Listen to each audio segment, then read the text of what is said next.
Hi hello नमस्कार good evening केमती अच्छा समस्ते भलरे अच्छा ना। आशा करछि आपण माने भलरे ही थिबे। मु भी बहुत भलरे अच्छी। आज आपण माने भाबुथुबे मु इवनिंग कहीं कहली कारण मु इवनिंग रो एटा बनाउछि डिनर पई।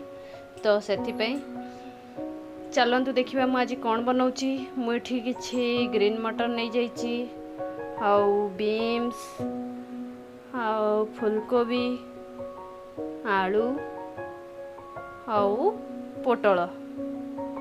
चलंतु मसला कौन नहीं पियाज टमाटर छेचिकी नहीं रसुण आउ अदा करी लिप्स माने भृसंग पत्र नहीं आउ एठी किछि पनीर नहीं।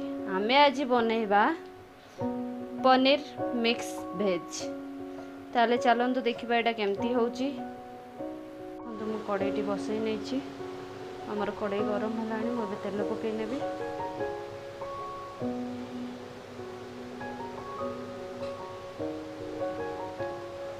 देखो मुझे तेल पकई नहीं तेलटी गरम है आम सब परिवा को पकईकी टिके फ्राए कर नबा बस अल्प टिके फ्राए कर नबा।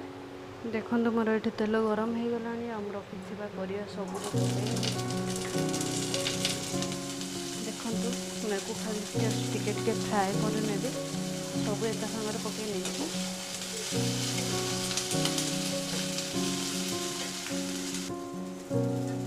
देखो ये मोर गोटे मिनिट मु भाजी नहीं बाहर कर नेबी।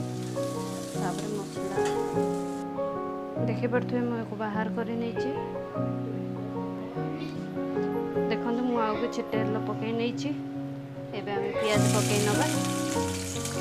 देखो मोर पियाज हो आसला मुझे टमाटर पकई देवी। देखो मु टमाटर पकई नहीं टमाटर टे सफ्ट हाँपाई मुझे लुण पकई नौ।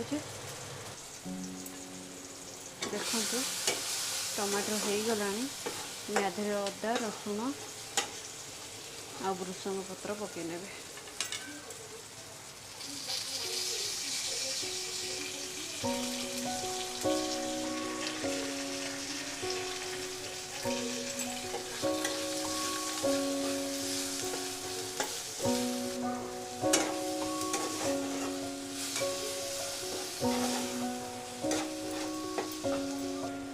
देखु मैं गोटे मिनिट एमती एपट सेपट कर आम मसला पकेबा हलदी गुंड टिके लंका गुंड। जदि आपण माने राग खाइबा पसंद करंतनी ताले आपण को स्किप करदेवे। आ पनीर मसाला गरम मसाला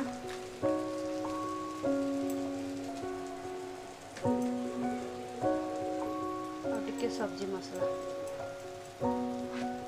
एबे आम को भल भाव मिक्स कर नबा आ मसला टी भल भाव कषि नबा।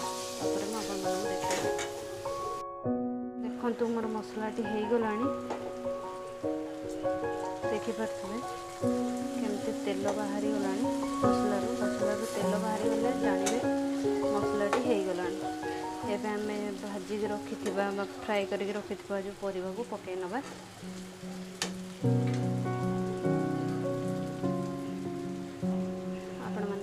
स्वाद अनुसार लुण पकई नेबे। लुण पकड़ा जमा भी भूलें भल भाव मिक्स कर नबा आ घोड़े भल भाव सिझला पर्यंत कषि नबा। देखो परिवार अधा सिझीगला आम ए पनीर पकई नबा।